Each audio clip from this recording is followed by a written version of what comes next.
Fala aí, rapaziada, eu e o Ricardo, o maior mergulhador de todos os tempos.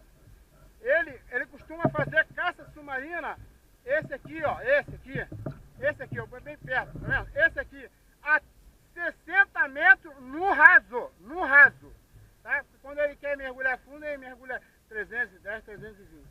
Valeu.